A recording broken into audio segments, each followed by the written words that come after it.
And we finally kill said pride demon. Gone is the meaning and fear of such creatures, even though they're supposedly the most dangerous and clever of all demons. Instead, they're just giant MMO mini-bosses. Hooray. Finally, we get a chance to read one of Clarel's letters to the Magister Aramond we fought previously. And this is even more insane. There's no reason to bother putting up a defense against the Inquisition. They could have easily retreated or advanced to the Deep Roads, done their suicide demon binding ritual secretly over there, and completely bypassed us.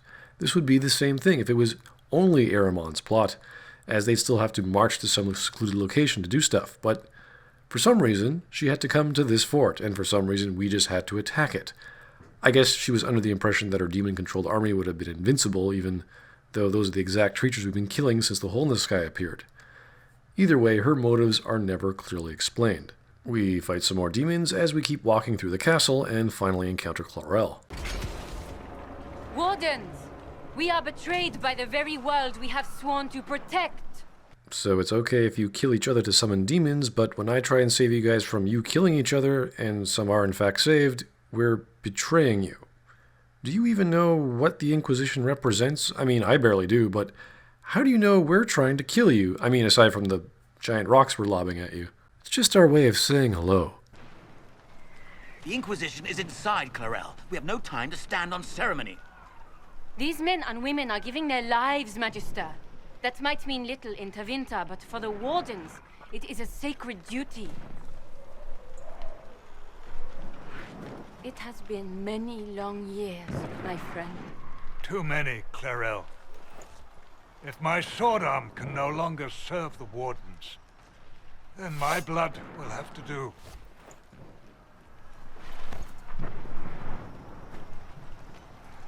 It will.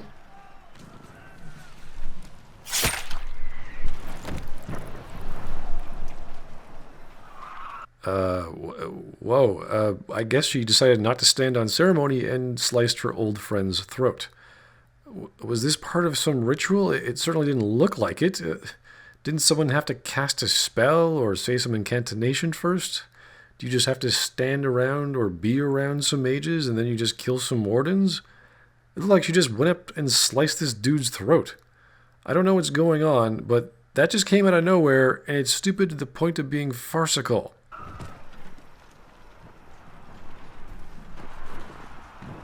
Stop them!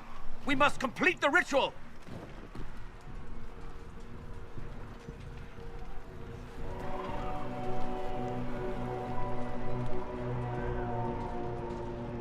Clarel! If you complete that ritual, you're doing exactly what Aramond wants!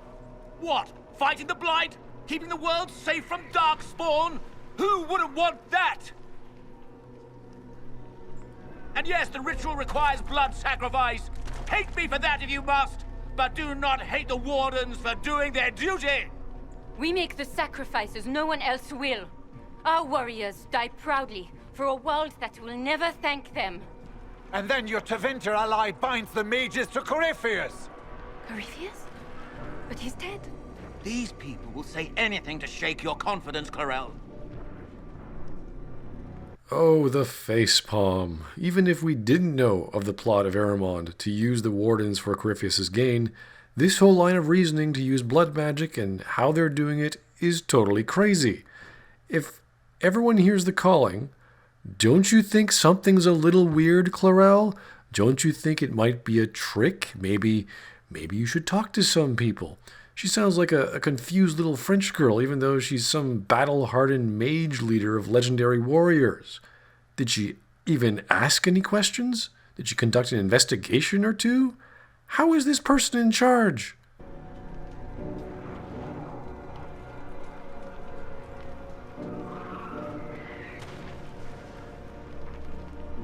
Bring it through!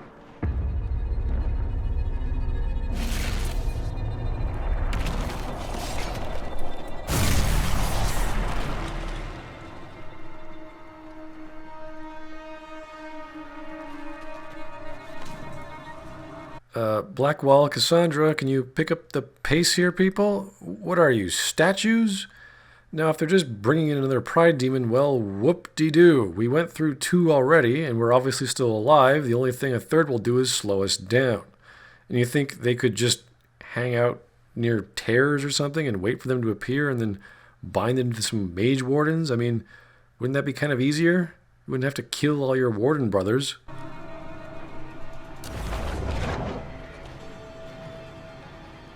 Please! I have seen more than my share of blood magic. It is never worth the cost.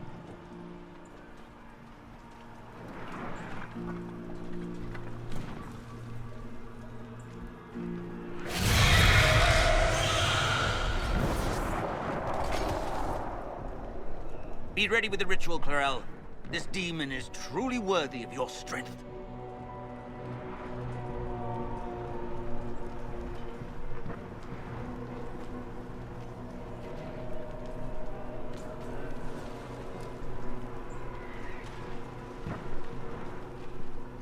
The Grey Wardens have a proud history.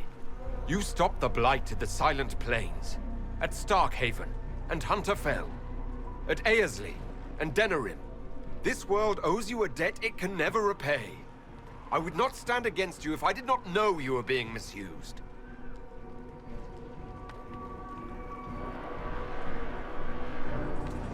Now that's a pretty good line, but at the same time, we did just slaughter our way through a fortress filled with wardens. For the good points, one, the implication is that our Inquisitor needs to learn about the history of wardens, and this is done by unlocking the History Knowledge perk. Of course, the player doesn't actually read, or we don't personally learn anything. This would have been better achieved by us, as in the player, going through, let's say, Skyhold's library, or perhaps picking up books and stories along various quests, and reading up on all sorts of warden-related things. And then getting some sort of achievement stating you can talk about the history of wardens, like mentioning the various battles the Inquisitor just stated. Instead, this is achieved by unlocking the perk called History Knowledge within the perks system, done by acquiring influence points. But it's a choice you can make, and it does have some influence. The third option only appears if you save the wardens in the previous conversation we had, that magically opened the door. And the second one appears if Blackwell's in the party. So these are nice. There are alternative options called special in comparison to simply choosing to attack, that you've either built up or acquired as you played the game. There's still no option to simply talk, though. These are all good gameplay to storytelling devices, and they really weren't that complicated to put together. It's definitely something the game should have done more of. Unfortunately, the consequences aren't so different, and the choices you make, well, they don't really change much. This is in fact one of the good things of Dragon Age Inquisition, but you gotta compare it to other games like Planescape Torment, released in 1999.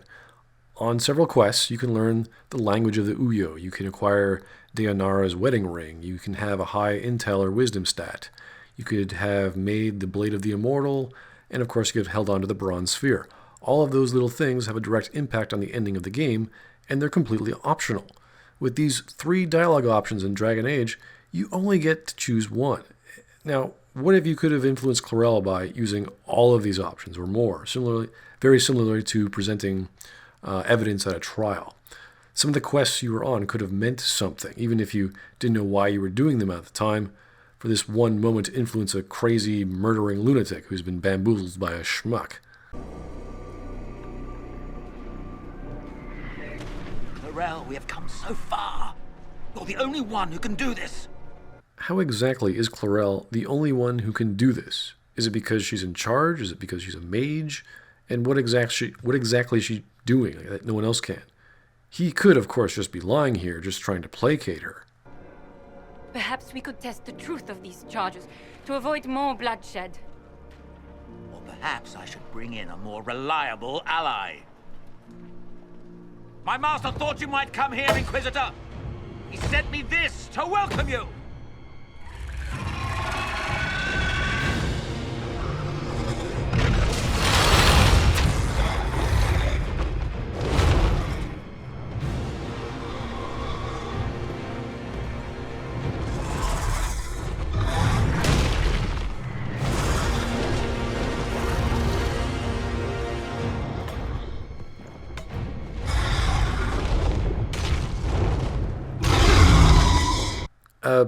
Clarel, when the guy who convinced you to commit your sacred order of warriors to commit suicide and use their blood to summon demons to bind them to your automaton mages, when he does this, you can really feel the trust. It's in the air.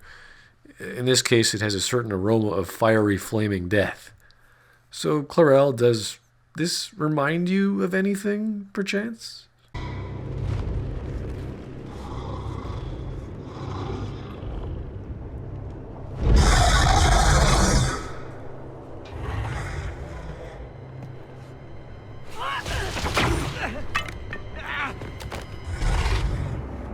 Now, we can all agree that summoning a dragon is a bad thing. It's kind of scary, but especially one that kind of looks reasonably like an archdemon probably isn't the best thing to do to keep wardens on your side.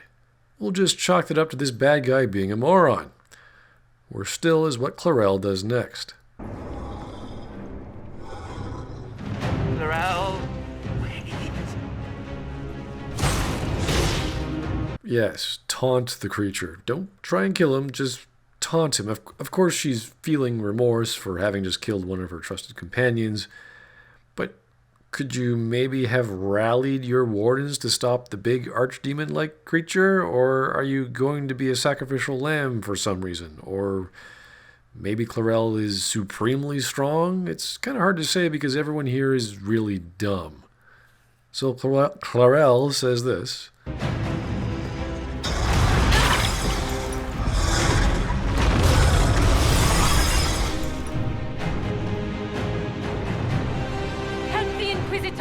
While she runs off to Rambo the Flying Dragon for some reason, or maybe she's running after the Magister. I guess that makes more sense. And we get to stop a third mindless, wordless pride demon. Yay. At this point, I think they're just ripping assets off from the previous games and forgetting their lore significance. It's like having the Riddler in a Batman game just pop up, but you don't even get to solve any of his riddles. You just punch him like the giant fist sponge he is. So the dragon attacks with some sort of fire bombs, you avoid them, and once the pride demon is defeated, we finally get to go after Clarel again. All the while fighting off demons and avoiding the dragon who makes stops to breathe fire on us. We get up to some higher part of the castle, and then we see Clarel running and chasing after the Magister.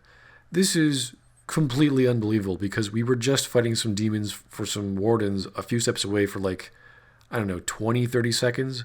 And unless she stopped, was talking to the Magister, and he gave her the slip, or she didn't know where to go, there would be no reason for us to see this long corridor where we just see her running down it. I mean, we're not that quick, and she's not that slow.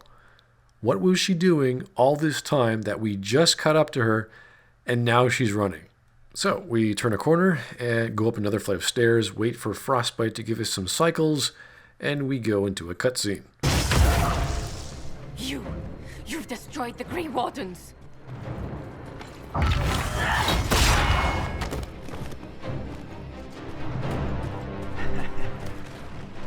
You did that to yourself, you stupid bitch.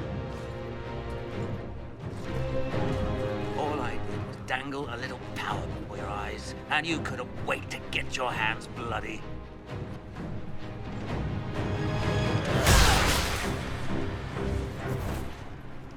Whoa, what mage specialization was that from?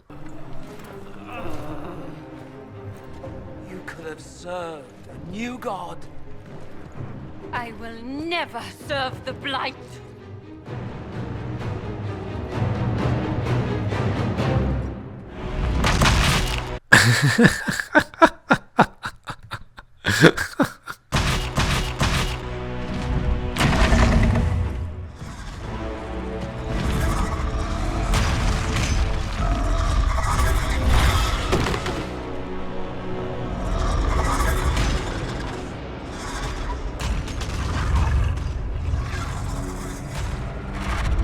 Oh, give me a break. She got picked up by the teeth by a dragon. She was flying around in his mouth, thrashed around, and then thrown a few stories onto the ground.